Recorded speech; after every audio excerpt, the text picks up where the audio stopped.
হাট হাট হাট, এক বিশাল জমজমাট গরু ছাগলের হাট। ম্যাডাম গরু কোনটা নেবেন? আপনাকে কে বলছে আমি গরু নিতে আসছি? আমি ভুক্ত অধিদপ্তর থেকে আসছি।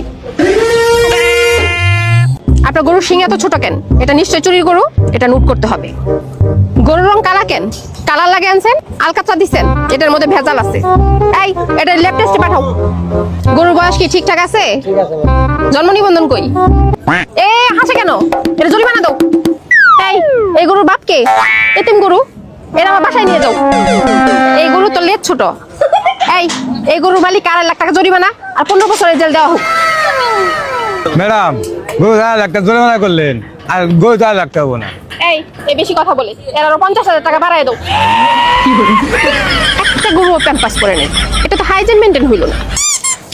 গরুর মুখে মাস্ক কই? এই গরু তো বেশি গুতাগুতি করে, অশিক্ষিত গরু। এই গরুর নাম কি? নাম নাই। নাম নাই তাহলে হারাই গেলে খুঁজে পাবেন কেমনে? এই গরু কি মেট্রিক পাস করছে? না। নাবালক গরু, এটা 2 বছরের জেল আর 2 লাখ টাকা জরিমানা দাও। লেডিস গরু, পেটে বাচ্চা আছে? এই এর ল্যাব টেস্টে পাঠাও। এই গরুর সাথে তো আপনার চেহারা অনেক মিল আছে, আপনার ভাই নাকি? না ভাই। এই গরু ডিএনএ টেস্ট করাইতে হবে, ফরেনসিকে পাঠাও। এই গরু এত বেশি লাফালাফি করে কেন? গরু কি টিকটক করতো? কোন ইউটিউব চ্যানেল আছে? ছাগলের কি ভ্যাকসিন দেওয়া আছে? আমরা এখানে আসছি, আরো চাঞ্চল্যকর তথ্য বের হয়ে আসবে, এখন শুধু সময়ের অপেক্ষা। একটা গরুর মুখেও মাস্ক নাই, একেবারে অস্বাস্থ্যকর পরিবেশ। তদন্ত চলছে, কিছু গরুকে ল্যাব টেস্টের জন্য পাঠানো হয়েছে। আমাদের সিআইডি টিমের কাজ চলমান, দেখা যাক কি হয়। ধন্যবাদ।